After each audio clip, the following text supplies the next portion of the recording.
नमस्कार. आपलं नाशिकमध्ये तुमच्या सगळ्यांचं खूप खूप स्वागत आहे. आयुर्वेदावर बोलू काही या शोमध्ये मी रुचा तुमचं स्वागत करते आणि आज अजून एका छानशा विषयावर आपण गप्पा मारणार आहोत. डोळे हे जुलमी गडे असं म्हटलं जातं. डोळ्यांवर खूप लोक फिदा पण होतात आणि ते म्हणतात ना की तेरी एक नजर उफ क्या कर गई कमाल.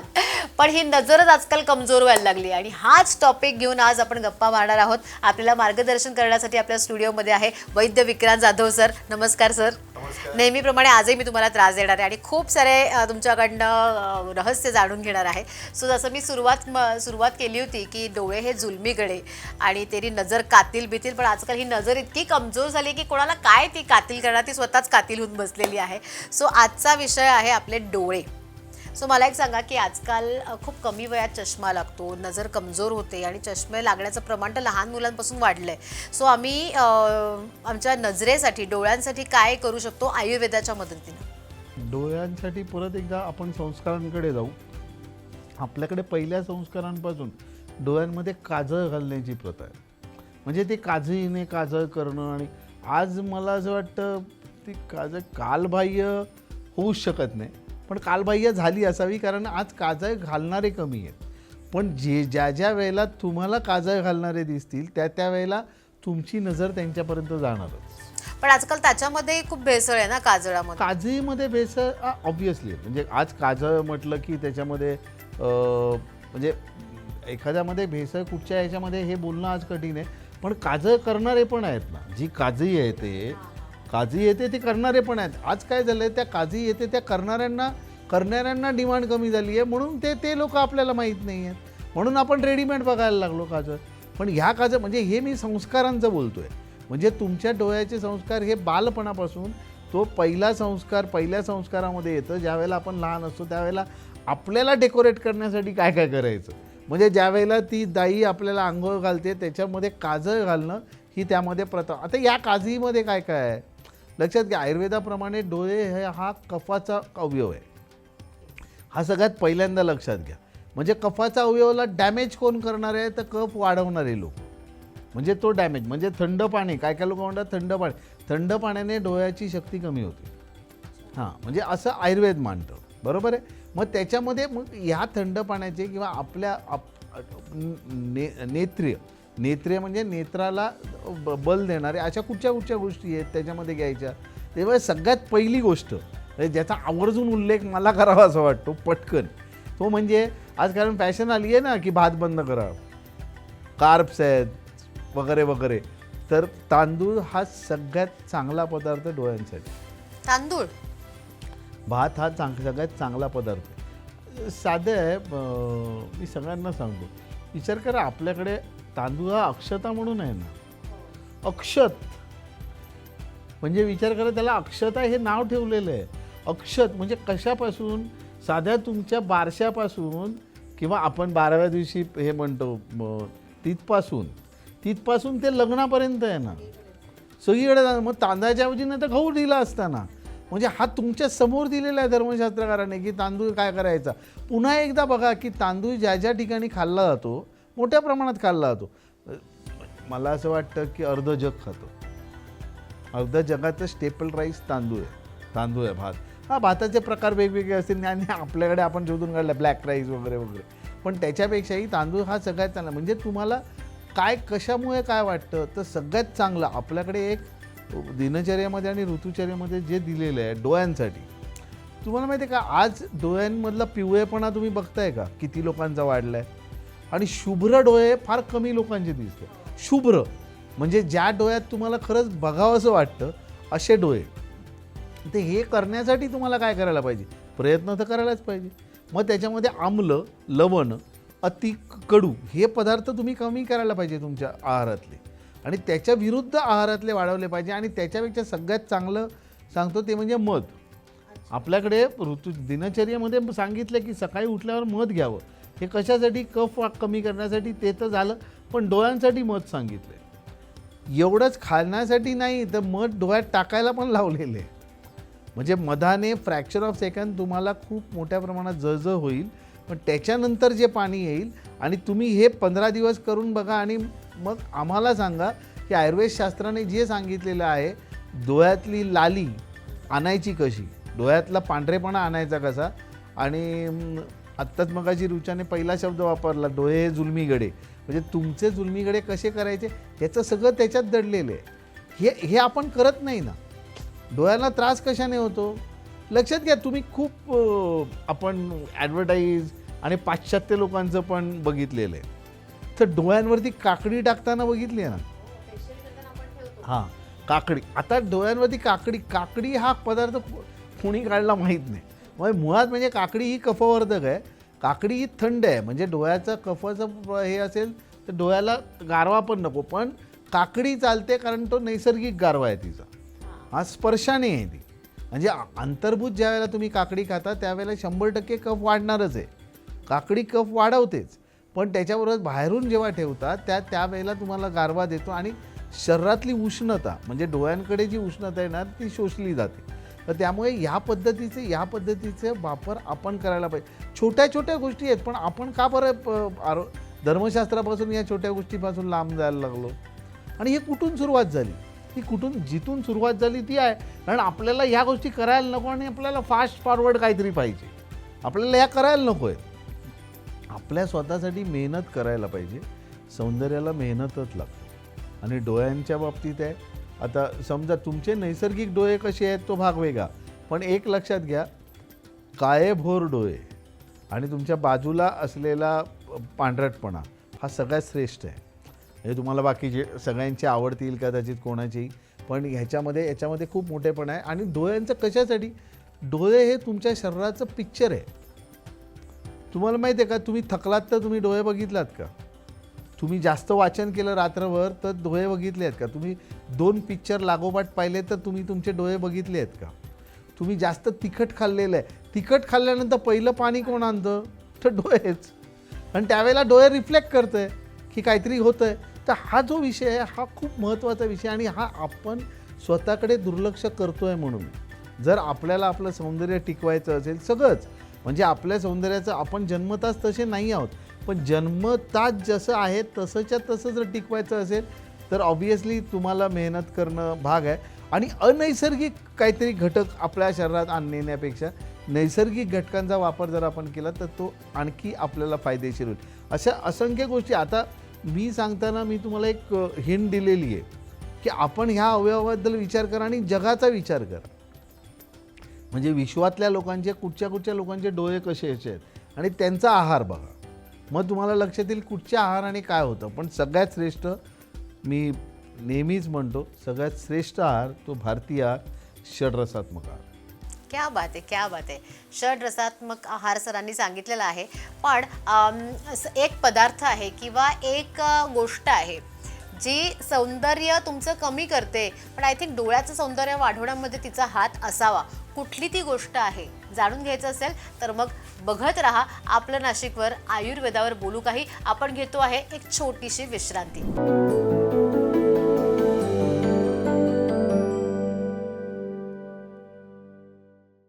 नमस्कार आणि वेलकम बॅक. आयुर्वेदावर बोलू काही तुम्ही बघता आहात. मी आहे रुचा आणि आपल्यासोबत आहेत वैद्य विक्रांत जाधव सर. आणि डोळ्यांवरती आज आपण गप्पा मारतो आहे. सर, आपण मागचा एक एपिसोड बघितला होता सौंदर्याबद्दल, स्किनबद्दल. तर त्याच्यामध्ये कनिष्ठ कोणी असेल तर ते पालेभाज्या आहेत असं तुम्ही बोलला होतात. पण बऱ्याचदा आपण असं ऐकतो की डोळ्यांचं सौंदर्य वाढवायचं असेल, डोळ्यांची शक्ती वाढवायची असेल तर पालेभाज्या खाल्ल्या जाव्यात. सो काय आम्ही बरोबर मानू? म्हणजे जास्त पालेभाज्या खाल्ल्या तर सौंदर्य कमी नको व्हायला पण डोळ्यांची शक्ती तर वाढवायची आहे. आता याच्यामध्ये मूळ आहे ना संख्यात्मक आणि गुणात्मक फरक आहे. म्हणजे हा संख्यात्मक आणि गुणात्मक मी एक नेहमी एक्झाम्पल देतो की एखादी मुलगी खूप चांगली आहे दिसायला पण तिला मंगळ आहे ना. मग या बाजूला मंगळ नाही आहे ना. आणि हे मी जनरली उदाहरण दिलं कारण लोकांना माहिती आहे की मंगळाची आणि मंगळाची पत्रिका असेल तरच जुळतं. तर हा संख्या आणि गुणातला फरक आहे. गुणात्मक पालेभाज्या या गुणात्मक झालेल्या आहे. संख्यात्मक गुणात्मक विचार हा आयुर्वेदाने केलेला आहे. म्हणजे रक्त दूषित करणारी सगळ्यात पहिली म्हणून ते सौंदर्याला घातक ठरते ना. रक्त दूषित करणे, त्वचाला हे शरीराला रुक्ष करणारी असं पालेभाज्यांचं. इथे गुणात्मकदृष्ट्या आपण बघायला गेलं तर त्याच्यामध्ये विटामिन्स मिनरल्स असं केलं जातं. पण मी त्याच्याही पुढचं सांगतो. आपल्याकडे मेथीची भाजी, शेपूची भाजी केलेल्या भाजीचं ॲनालिसिस नाही आहे ना. मेथीची भाजी, शेपूची भाजी म्हणजे पालकाची भाजी, अळूची भाजी. आता अळूचं किती लोकांना माहिती आहे की अळूच्या वड्याचा अळू वेगळा आहे आणि अळूच्या भाजीचा वेगळा आहे.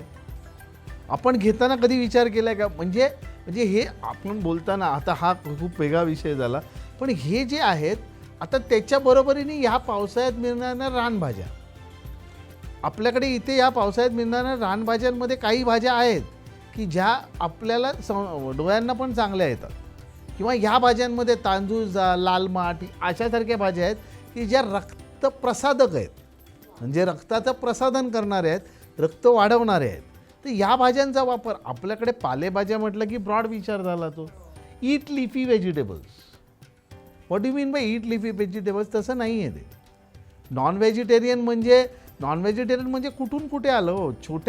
छोट्याशा त्या प्रॉन्सपासून ते भव्य पोर्कपर्यंत गेला ना नॉनव्हेज. पण त्याच्यामध्ये आहेत ह्या प्रत्येकाचे गुणधर्म वेगळे आहेत, याचा विचार करा. म्हणजे आज आपण ज्या वेळेला पालेभाज्या आणि या सगळ्यांचं, आणि आपल्याकडे मग त्याच्या कॉन्ट्रडिक्टरी आपण येऊ ना फळभाज्यांमध्ये भाज्या आहेत ना. सगळ्यात चांगल्या डोळ्यांना कुठची आहे माहिती आहे का? ती शेवगा आहे. हां, शेवग्या आणि शेवग्याची पालेभाजीसुद्धा डोळ्यांना हितकारक ठरते. शेवग्याची पालेभाजी म्हणजे शेकटाची भाजी म्हणतात त्याला. म्हणजे मुंबई आणि कोकणामध्ये त्याला शेकटाची भाजी म्हणतात. आणि शेकटाची भाजी ही कांदा वगैरे टाकून चांगल्या पद्धतीने केली जाते. हां, हे सगळ्यांसाठी आणखी सांगतो, पण आषाढ श्रावणात हे बोलायला नको, पण कांदा हा डोळ्यांसाठी सर्वोत्तम. कांद्याचा रससुद्धा डोळ्यात टाकू शकता, पण कांदा हा डोळ्यांसाठी सर्वोत्तम. आता आपल्याकडे प्रकार आता परत आलो की पांढरा कांदा श्रेष्ठ की लाल कांदा श्रेष्ठ की छोटे कांदे श्रेष्ठ.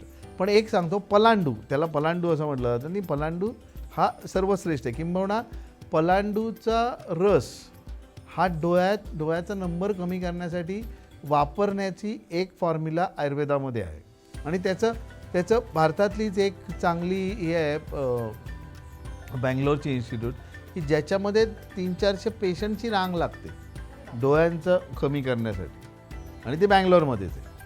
म्हणजे हे डोळ्यांचा नंबर, आणि तिथे कमी केलेले त्यांच्याकडे डाटा बेस्ड आहे. तर अशा पद्धतीने म्हणजे डोळ्यांना काय काय करायला पाहिजे तुम्ही ह्याच्यामध्ये. आता डोळ्यांना कनेक्शन कुठचे आहेत? डोळ्यांवरती बघा ना, नेत्र. आता कनेक्शन कुठचे? हा आला, हा आला, हा आला, हे आलं, 4 कनेक्शन्स आहेत. आणखी की डोळ्यांवरती परिणाम, पंचज्ञानेंद्रिय आलं ना. म्हणजे यांचा प्रत्येकाचा एका ज्ञानेंद्रियाला दुसरा ज्ञानेंद्रिय हा पूरक ठरतो किंवा बाधक ठरतो, हे होणारच. तर बघा ना, तुम्हाला लागल्यानंतर रक्त कुठून येतं? नाकातून येतं ना. बरोबर आहे. पण मग आता जसं तुम्ही सांगितलं तसं की डोळ्यांचा इफेक्ट बाकीच्यांवर आहे, मग आपण चंपी मालिश, तेल मालिश वगैरे अशी करतो, त्याचा आणि डोळ्यांचा काही इफेक्ट आहे का?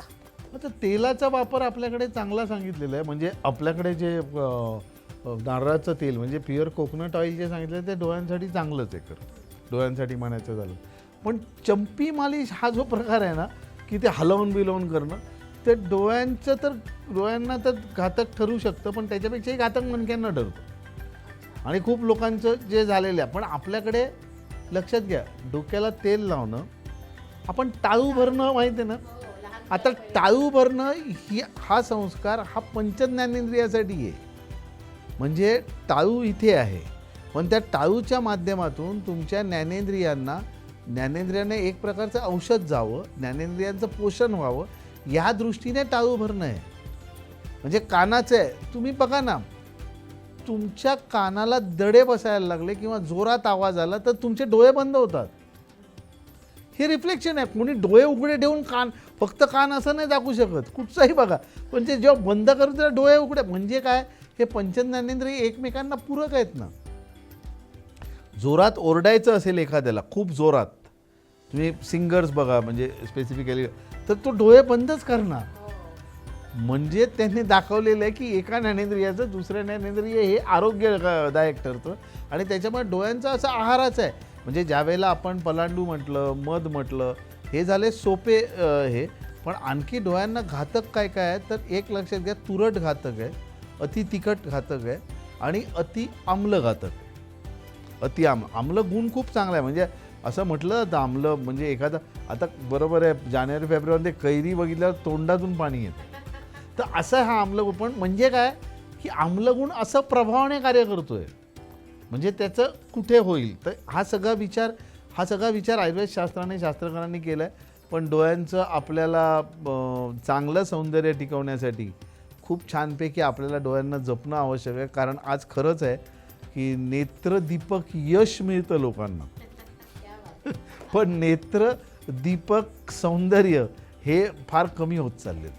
क्या बात आहे. जाता जाता एक शेवटचा प्रश्न की आजकाल असंही म्हटलं जातं की आपण सकाळी सकाळी जर का गवतावर चाललो तर डोळे चांगले होतात.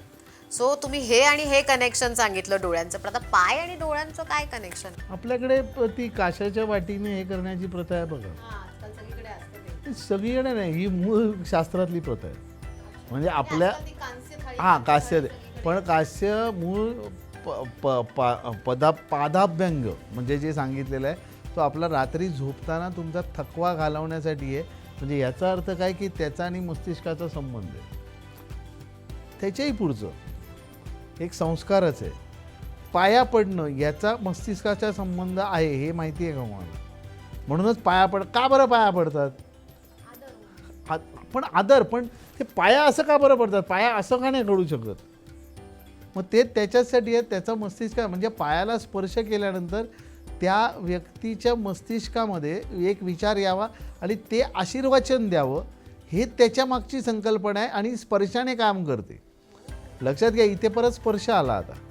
म्हणजे मी तुम्हाला शब्दस्पर्श रूपरसगंध हे 5 सांगितले, तर इथे स्पर्श आला आणि ती पाया पडण्याची एक पर्टिक्युलर प्रथा आहे की कसा पाया पडायचा. म्हणजे आपण उगाचच्या उगाच असं नाही पाया पडू शकत. तर हे जे आहे स्पर्शाने आणि याने कार्य घडणाऱ्या गोष्टी आहेत. तर त्यामुळे जेव्हा आपण म्हणतो की तुम्ही म्हटलात ते ह्याचा संबंध कसा, आता गवताचा ज्या वेळेला संबंध येतो त्यावेळेला त्याचं मस्तिष्कामधले विचार कमी होतात. हा ते किंवा आपल्याकडे तुम्हाला माहिती आहे का की म्हणजे आपल्याकडे खूपशे श्रावणामध्ये चप्पल न घालता फिरण्याची प्रथा आहे. म्हणजे त्याच्यामध्ये ते त्याच्या मनातले विचार मुक्त व्हावे, असे विचार मुक्त आहे किंवा उलट विचार येऊ नये याच्यामुळे आहे. आणि त्याच्यानंतर त्याचं रिफ्लेक्सॉलॉजी वगैरे हा आता बघा आयुर्वेदाने मूळ सांगून ठेवलेलं आहे. म्हणजे हे असंच वागायचं. आयुर्वेदाने त्याचं संशोधन करून ठेवलेलं आहे, धर्मशास्त्रकारांनी करून ठेवलेलं आहे. आपल्याकडे एक खूप मोठी प्रथा आहे पूर्वकाळपासून. बाटा नव्हतं, कोरोना नव्हतं, रिबॉक्स नव्हतं, ॲक्सिस नव्हतं, पण त्यावेळेला जे होतं त्याने लोकांचं आरोग्य टिकवून ठेवलं ना. आणि आरोग्य फक्त पायाचंच नाही टिकवलं, मस्तिष्काचं पण टिकवलं. आणि म्हणूनच ती घालण्याची प्रथा होती. त्याला पादुका म्हणतात, त्याला सगळंच काही म्हणू शकतात. पण त्या पादुका कसल्या होत्या? कुठच्या लाकडाच्या होत्या? त्याला एक गुणधर्म होता ना. आणि तो सातत्याने चालताना, म्हणजे लक्षात घ्या, तुम्ही चालण्याची प्रक्रिया करा. जे वॉक करतात त्यांना विचारा, चालताना तुमच्या मनात सातत्याने कसे विचार येतात आणि ते विचार कसे तुम्ही बाहेर काढू शकता याचा विचार त्यांनी केलेला आहे. त्याच्यापेक्षा आपल्याकडे एक जैन धर्म आहे, जैन धर्मामध्ये ते चालत जातात. आणि त्यावेळेला जे जैन धर्माचे साधू संन्यासी आहेत ते चालत जातात. म्हणजे ते कशा पद्धतीने जातात आणि कसं मुक्त होतात याचा विचार आपण करायला पाहिजे. म्हणून शास्त्राने सांगून ठेवलेलं आहे, ते फक्त फॉलो करायचं त्याच्यावर. कारण शास्त्राने ऑलरेडी ते सिद्ध करून ठेवलेलं आहे. It's an research one. त्याच्यावरती परत आपला रिसर्च करायची काहीच गरज नाही आहे. तसंच विदाऊट ॲडल्ट्रेशन आपण जर केलं तर नथिंग लाईक दॅट. क्या बात आहे. सो तुम्हालाही जर का तुमच्या डोळ्यांचं सौंदर्य वाढवायचं असेल तर जसं सरांनी सांगितलं तसं तुम्ही डोळ्यामध्ये कांद्याचा रस घालू शकता किंवा तुम्ही तुमच्या आहारामध्ये जास्त तिखट, जास्त तुरट पदार्थांचं सेवन तुम्हाला करायचं नाही आहे. मधाचा उपयोग सुद्धा सरांनी सांगितलेला आहे. आणि काजळ तर पण प्युअर घरी केलेलं काजळच तुम्ही घालायचं आहे, जेणेकरून तुमचं सौंदर्य वाढणार आहे. क्या बात आहे सर. वैद्यकीय सल्ल्याने करावं एवढंच माझं आहे. कारण प्रकृती अनुसार आहे, त्यामुळे पलांडू स्वरस किंवा हे. पण एक मात्र आहे की काजळ हे शास्त्रसिद्ध आहे, मध पण आहे. आणि त्याच्या पुढचंही शेवटचं आपण प्रेक्षकांना सांगूया, गुलाबाचं पाणी एक आहे. गुलाबाचं पाण्याने धुतल्याने ते चांगलं होईल. हे जनरलाइज करू शकता. बाकीच्या गोष्टी तुम्हाला भात. क्या बात आहे सर. नेहमीप्रमाणे आजही तुम्ही आम्हाला उत्तम मार्गदर्शन केलेलं आहे, त्याबद्दल खूप खूप धन्यवाद. पुढेही असंच एक इंटरेस्टिंग टॉपिक घेऊन मी येणार आहे. तोपर्यंत बघत राहा आपलं नाशिक. आयुर्वेदावर बोलू काही मधनं मी रुचा तुमची रजा घेते. नमस्कार.